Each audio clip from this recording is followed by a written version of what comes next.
दोस्तों नमस्कार, भारत दर्शन 2.0 पर आप सभी का स्वागत है। और जैसा कि आप देख पा रहे हैं, मैम से आज बात करेंगे, जानेंगे मैम के बारे में, वो क्या करती हैं, सभी प्रकार की उनसे जानकारी जानेंगे। और जैसा कि आप बैकग्राउंड में देख पा रहे हैं, बहुत ही प्यारा सा इन्होंने अपना स्टडी टेबल को सजा रखा है और देख सकते हैं मैपिंग वगैरह भी लगा रखी है। और जैसा कि वो बिल गेट्स का इन्होंने पोस्टर लगाया है, if you born poor it's not your mistake but if you die poor it's your mistake। और आप समझ ही चुके होंगे। तो ये सभी प्रकार की उनसे जानकारी जानेंगे, क्या इससे मोटिवेशन उनको मिलता है, मैपिंग से क्या हेल्प मिलती है, सभी प्रकार की जानते हैं। मैम नमस्कार। नमस्कार। क्या क्या करते हैं आप? हम यूपीएससी की तैयारी कर रहे हैं। अच्छा, तो आपको कितना टाइम हो गया दिल्ली में? हमें तो अभी 1 मंथ हुआ है। मैं पहले इलाहाबाद में रही हूँ, वहाँ पे मैं तैयारी करती रही हूँ। अच्छा अच्छा, इलाहाबाद कब पहुंची थी आप? इलाहाबाद वही 4-5 महीने हुए हैं। अच्छा अच्छा। हाँ तो इलाहाबाद से दिल्ली क्यों आई, कोई कारण? हाँ, वहाँ पे पहले हमें पता नहीं था कि कहाँ जाना चाहिए, हाँ तो हम इलाहाबाद गए। इलाहाबाद में मैंने सोचा इलाहाबाद ही अच्छा है। जब पढ़ते रहे, तैयारी करते रहे, तो मैंने देखा वहाँ से कुछ सीरियस स्टूडेंट थे जो 2-4 महीने वहाँ पढ़े, फिर धीमे धीमे 5-6 लोग यहाँ आ गए दिल्ली मुखर्जी नगर। तो मैं की जब तो उन्होंने बताया नहीं यहाँ अच्छा है यूपीएससी के लिए, यहीं पे है मुखर्जी नगर, तो फिर मैं भी आ गई यहीं पे। अच्छा, तो मुखर्जी नगर में किस प्रकार का आपको लग रहा है? यहाँ पे बहुत बढ़िया माहौल है। सब यूपीएससी पीसीएस एसएससी वाले स्टूडेंट रहते हैं। हाँ। बढ़िया पढ़ाई हो रही है, बढ़िया यहाँ पे कोचिंग है, हर चीज़ है। अच्छा, तो आपने कोई कोचिंग लिया है यहाँ पर? हाँ, मैंने विजन का कोचिंग लिया है जीएस के लिए, और दृष्टि का पेन ड्राइव कोर्स लिया है ऑप्शनल के लिए। अच्छा, ऑप्शनल क्या है आपका? ऑप्शनल हिंदी साहित्य। अच्छा, हिंदी साहित्य है। तो मतलब ये बताइए कि पढ़ाई के लिए कितना टाइम दे देती है? मैं सुबह मॉर्निंग में 11-12 बजे उठती हूँ। मेरी 2 बजे से पढ़ाई कंटिन्यू हो जाती है। हाँ। 2 बजे से पढ़ाई 6-7 बजे तक पढ़ते हैं। इसके बाद मैं बच्चे भी आते हैं पढ़ने, तो 1 घंटे ट्यूशन पढ़ाती हूँ, फिर खाना आना बनाती हूँ। अच्छा तो फिर 10 बजे फिर मैं कंटिन्यू पढ़ाई करती हूँ, तो सुबह 6 बजे तक करती हूँ। अच्छा। सुबह 6 बजे फिर सो जाते हैं, तो 12 बज जाता है, कभी 1, कभी 10 बजे ही उठ जाते हैं। अच्छा अच्छा। हाँ, इसी हिसाब से मेरा 10 घंटे पढ़ाई हो जाती है आराम से। अच्छा अच्छा। अच्छा, ये बताइए कि ये पढ़ने का आपका जो रूटीन है 10-11 घंटे का है, और इससे पहले आपने क्या क्या किया है पढ़ाई में? इससे पहले मैंने मैथ्स से एमएससी की है। अच्छा 2014 में। अच्छा अच्छा। हाँ, 2015 में बीएड किया है, और अभी इसी ईयर 2022 में हाँ। फिजिक्स से कानपुर यूनिवर्सिटी से एमएससी की है। अच्छा, मतलब डबल एमएससी की है, फिजिक्स से भी मैथ्स से। हाँ, क्या फिजिक्स। कारण है इसका? असल में मैं अपने यहाँ अपने गांव में, गांव तो नहीं है, कस्बा है काफ़ी बड़ा, कदौरा यूपी में। तो मैं वहाँ पे टीचिंग करती थी, तो वहाँ पे मैथ फिजिक्स मैंने 7 साल टीचिंग की है, तो पढ़ाती थी, इसलिए मेरी मैथ से एमएससी थी। तो टीचिंग करने की वजह से मैंने समझा कि फिजिक्स से भी कर लेनी चाहिए, तो मैंने फिजिक्स से भी एमएससी की। अच्छा, तो मतलब डबल एमएससी किया है। हाँ। और पीएचडी करने का कोई इरादा है क्या? हाँ, इस बार मैंने नेट का दिया है। अच्छा हाँ, यदि होता है तो यहीं दिल्ली यूनिवर्सिटी से करेंगे। अच्छा।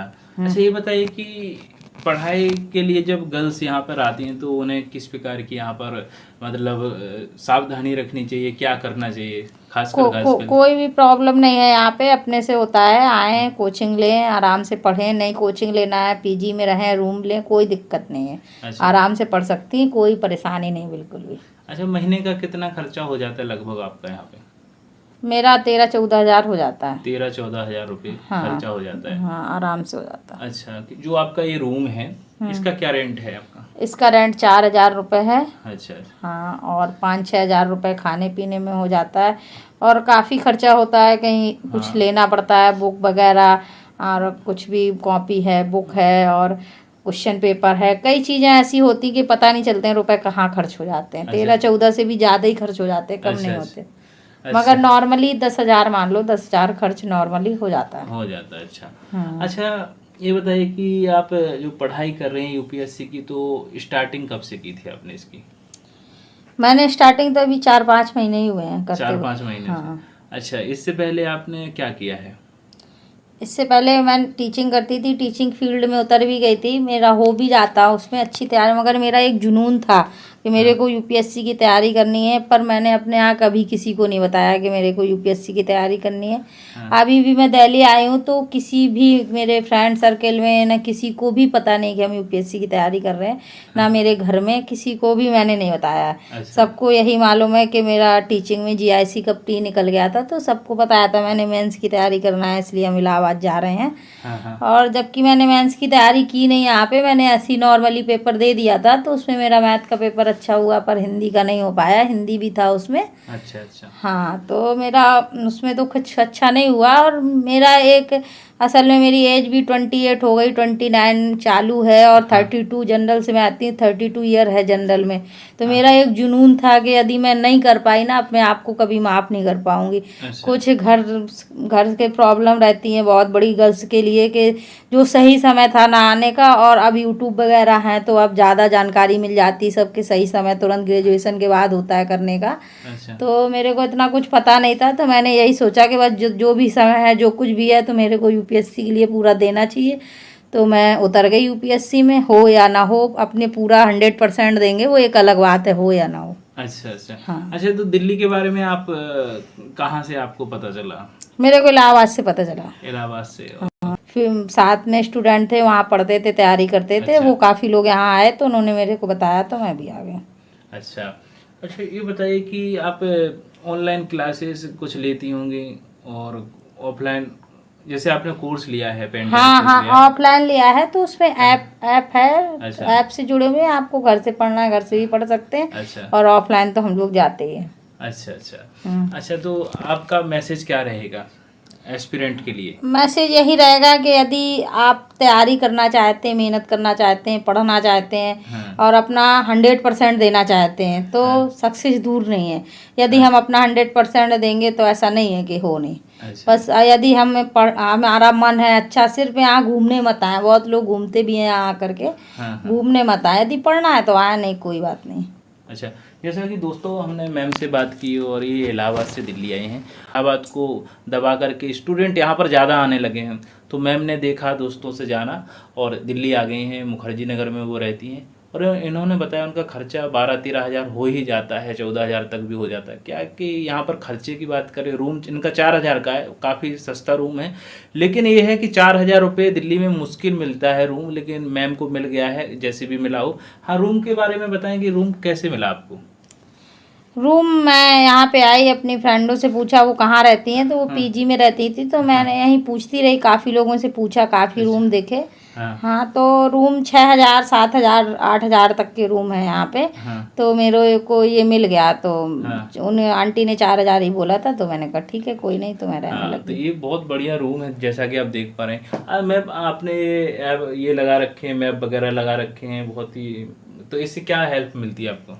इससे पढ़ने में हेल्प मिलती है। कोई भी नक्शे में देखना है तो तुरंत देख सकते हैं हम सामने। पहले मैं लाइब्रेरी में पढ़ती थी, क्योंकि गर्मी लगती थी बहुत ज़्यादा रूम में, तो जब से मैं 1 महीने से आई हूँ, जब से लाइब्रेरी में ही पढ़ रही हूँ, और इलाहाबाद में भी लाइब्रेरी में पढ़ती रही हूँ।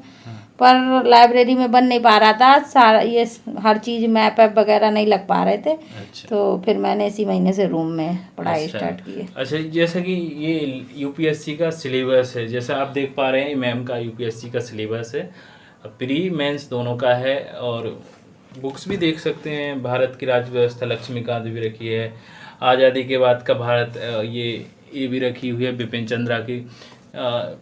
तो मैम नाइट में आप पूरी रात पढ़ती हैं 6 बजे तक, तो नींद नहीं आती है आपको?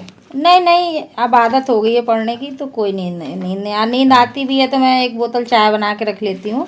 जब भी नींद आती तो 1 गिलास चाय बनाई। जैसे अभी तो बात करें, अभी तो शाम के 4 बज रहे हैं। तो आप अभी भी पढ़ रहे हैं कोई? हाँ, अभी पढ़ रहे हैं हम, 5-6 बजे तक पढ़ेंगे। इसके बाद स्टूडेंट कुछ पढ़ने आते हैं यहीं के, तो मैं उनको पढ़ाती हूँ। इसके बाद खाना ना बनाऊंगी, फिर पढ़ाई कंटिन्यू करूँगी।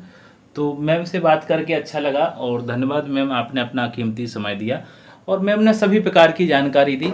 आशा करते हैं आप लोग और इस जो जानकारी दी है मैम ने, उस जानकारी से कुछ लाभ ले पाएंगे। और गर्ल्स के लिए खासकर मैम एक मैसेज ये देना चाहती हैं कि यहाँ पर दिल्ली आएंगी तो किसी भी प्रकार की प्रॉब्लम नहीं है, और ग्रामीण क्षेत्र की लड़कियां हैं, उनके माँ बाप पेरेंट्स हैं जो घर से बाहर भेजने में हिचकिचाते हैं, कहीं दिक्कत तो नहीं होगी, ऐसा कुछ नहीं है। और धीरे धीरे ग्रामीण क्षेत्र की लड़कियां बहुत सारी दिल्ली आ रही हैं और वो यूपीएससी की तैयारी हो चाहे एसएससी की, सभी प्रकार की तमाम जानकारी यहाँ से लेकर के वो तैयारी करती हैं और यहाँ आ भी जाती हैं और अपने लक्ष्य को भी प्राप्त करती हैं, अपने माँ बाप का नाम रोशन करती हैं। तो कोई दिक्कत नहीं आ सकते हैं, खासकर गर्ल्स। और लड़के तो कहीं पे भी जा रहे हैं, उनको कोई प्रॉब्लम नहीं, लेकिन लड़कियों के लिए एक मैसेज है, बहुत अच्छा मैसेज रहेगा, मैम से सीख सकते हैं।